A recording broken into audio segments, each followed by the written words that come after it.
it's Robin, Arizona Crafts, and welcome to my studio. This is my Whip It Wednesday video where I show you the crafty goodness that I've been working on. Thank you to everyone that hung out with me on the live stream, and for those of you that caught the replay, we took my leftovers from when I made bowl cozies recently and turned them into coasters.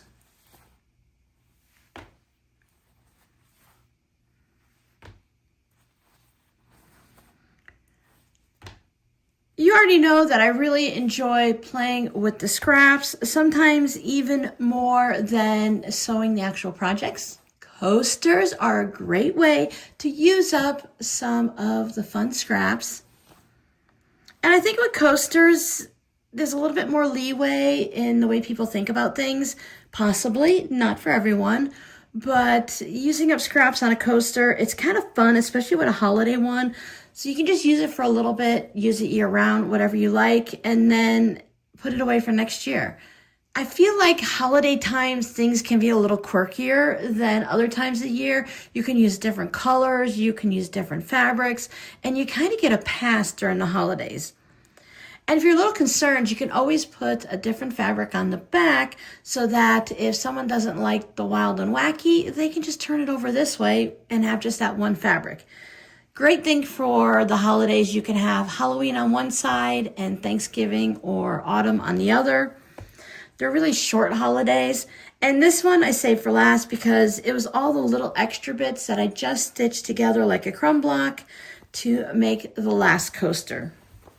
I did end up only having 7 coasters. I was going to make number 8, so if someone wanted 2 sets of 4, that could be a possibility. And if you do want to have 8 coasters, just let me know and I will create one. But I didn't want to cut into more layer cakes or use different fabrics just to make an 8th coaster. So these will be in the shops. I'm going to take a picture of a group and then take pictures of them individually like this. And I'll let you choose your coaster by the backing fabric, or you can just, have a random coaster sent to you. And then with the leftovers from the leftovers, I did make a fabric postcard, stitched around it with some green thread. I'll add this to my Christmas postcard collection. This is the stack of bowl cozies that I made. I made 8 bowl cozies. You guys saw the 9 patches. I just sewed them together and turned them into bowl cozies. These will also be in the shop. I think I like the 9 patch on the outside and then just the fun fabric on the inside.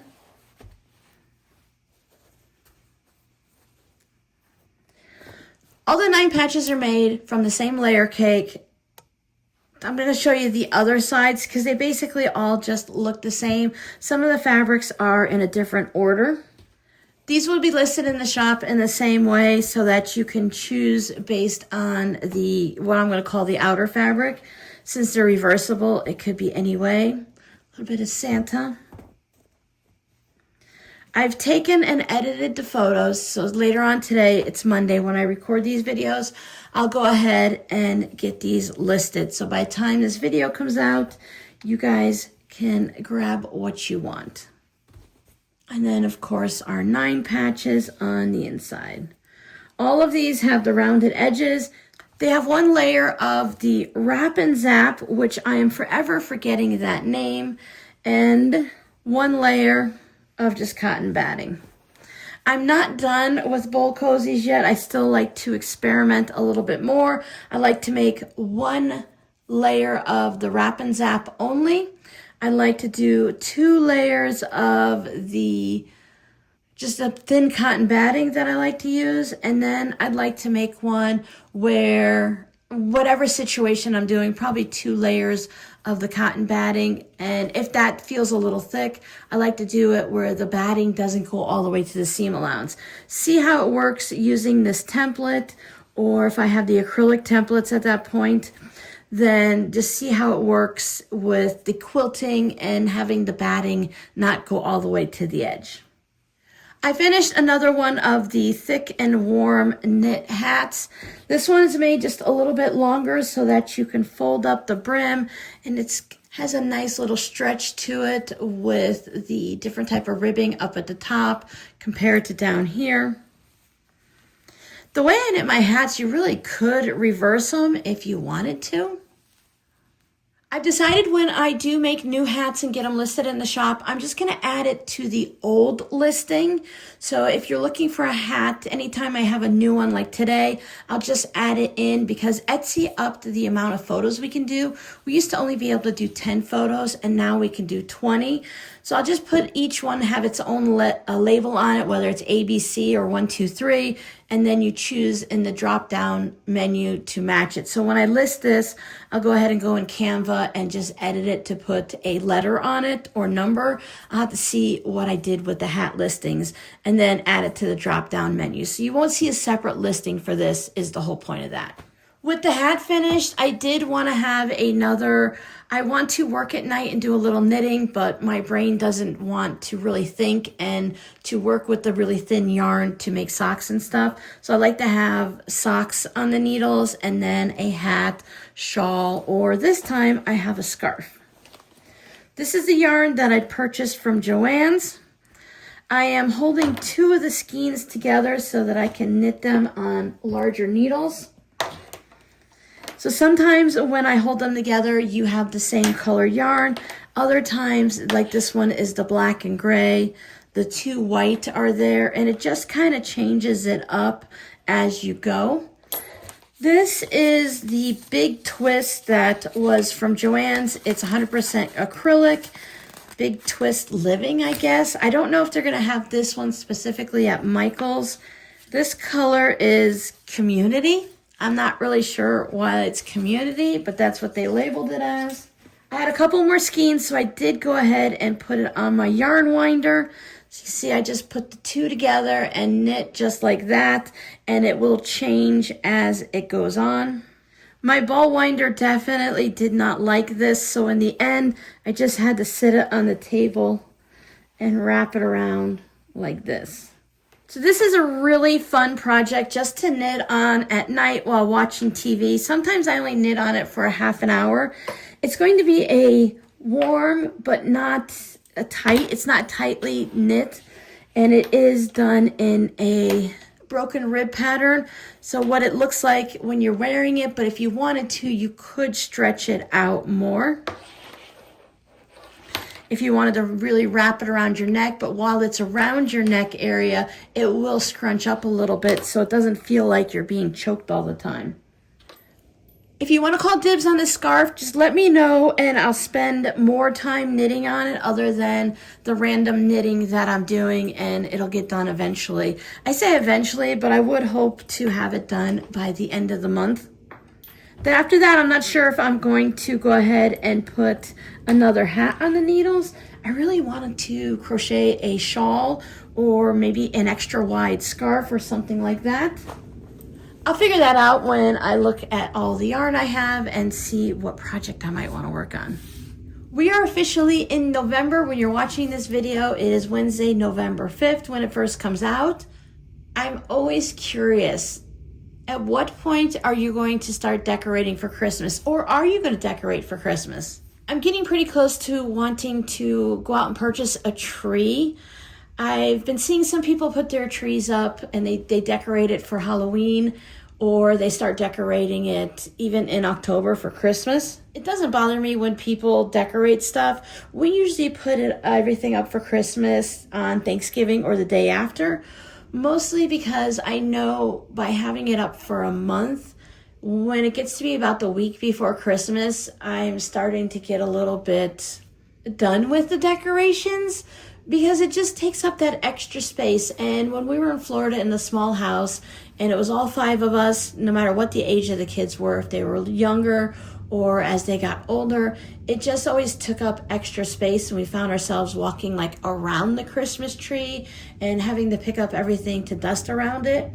I love seeing the Christmas decorations. I just don't like being the person that has to set it all out, keep it all clean and going, make sure the lights are working and all of that stuff, and then the person that has to put it all away. I 100% put away Christmas the day after. And as the kids got older and it didn't matter to anyone, I've even been known to put it away on Christmas Day after dinner. I am holding out here. I might start just bringing stuff in and just maybe a few little things out. I have the wreath from last year that I'll be hanging up somewhere new this year because I have the community quilt over on the wall where the wreath was anyways. I'd like to put it somewhere that I can see it while I'm working and actually also see it at night. Like when the room is dark and it's just a TV and the small light I have for knitting or whatever I happen to be working on there, I still would like to be able to see the lights on the wreath. I have pulled all of my Christmas fabric out of the closet and I have it out here in the studio. I have bookshelves of fabric everywhere. So now I can take all of the Halloween stuff and go ahead and put that away. And I'll probably also put the autumnal fabric away because once we hit November, I'm mostly going to be wanting to work with regular everyday fabric or Christmas fabric anyway. On the upcoming live stream, which will be Saturday the 15th, not this Saturday, but the following one, I want to start doing the triangles like I did on the recent mug rug that you saw where it had the triangle and then the camping fabric around it.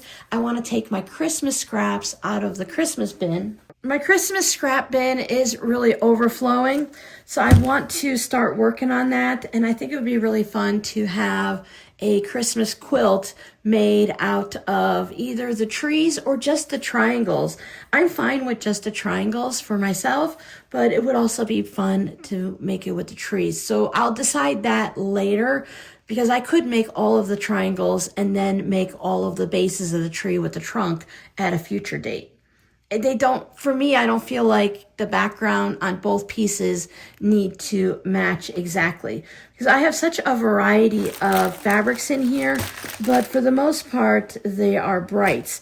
And I have all of these stockings that I had cut out at one point that never became stockings because sometimes, you know how I am, I pull the fabrics. I already stole a little bit, it doesn't matter, it's scraps from this pile, and I have all of this. I even have some that were sewn, so these toes are all sewn, but I did steal the fabric from there also. There are just so many, and it's just in a different size, and all of the fabrics are just really similar together. They were just cut in groups. So I have a bunch of these that they're just shy of being 5 inches across here. So I might decide to use this measurement, or I still have the big pieces as my measurement. Normally I use charm squares, but I can do something different. I think I would want more of a rectangle. So it could be, 4 or 4.5 inches by 5 or 5.5 and have it to be a tall, skinny tree or triangle versus the using a charm square and everything's 5 inches and stuff. So I think that's what I want to do, and I'll start working on that. November 15th is the day, and I want to be able to get it all set up and put into one of these Dollar Tree bins that I like to keep my ongoing projects in. It allows me to keep all of the fabric in one place so that I can just pick this up and go. And if I get it all prepared ahead of time, then one, we can work on it on the live stream and not have to deal with a bunch of cutting. We can do sewing and pressing. And two, I can pull it out and do it like a leader ender and just keep it kind of going throughout the day and throughout the week. Will it be a quilt top before Christmas 2025? It's a good possibility. At least the blocks will be reasonably done. But will it be a quilt? Come on, guys, you know better than that. You've been with me long enough. How many quilt tops do I have sitting in bins like this waiting for me to turn them into a quilt? I really, 100% honestly, I am fine with just hanging a quilt top on the wall, but I would like to have something fun and colorful.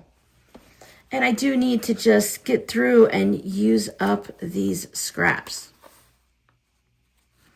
There's even Halloween ones in there. So I have all of these that were cut off the corners of, I think maybe coasters or something that I was making. I'd like to get another fabric on the other side and just make a bunch of half square triangles. I could go around the border of the quilt.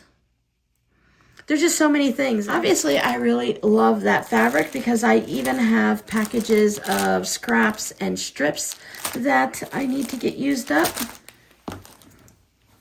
I have a lot of fun ideas and just not a lot of time. So here's your little head start warning. So if you want to make triangles in a square, rectangle triangles in a square, I will go ahead and put the Christmas tree, the trees, the block, whatever I called it right here. So you can watch that video and decide if you want to go ahead and either use charm packs, layer cakes, scraps like I'm doing, or you can go ahead and use some of those Christmas straps like I'm doing. You don't even have to use Christmas fabrics, right? Any fabrics will work. And you can start joining me on Saturday the 15th for the live stream. And I don't know if that's what I'll work on every live stream going to the end of the year, because there's only 3 live streams left before we're at the end of the year, because I do 2 a month on the 1st and 3rd Saturday of the month. So that might just be a good project to work on. So thank you guys so much for hanging out with me. Let me know down below what you're working on, or let me know when you do or do not decorate for Christmas. And I'll see you guys in the next video. Bye.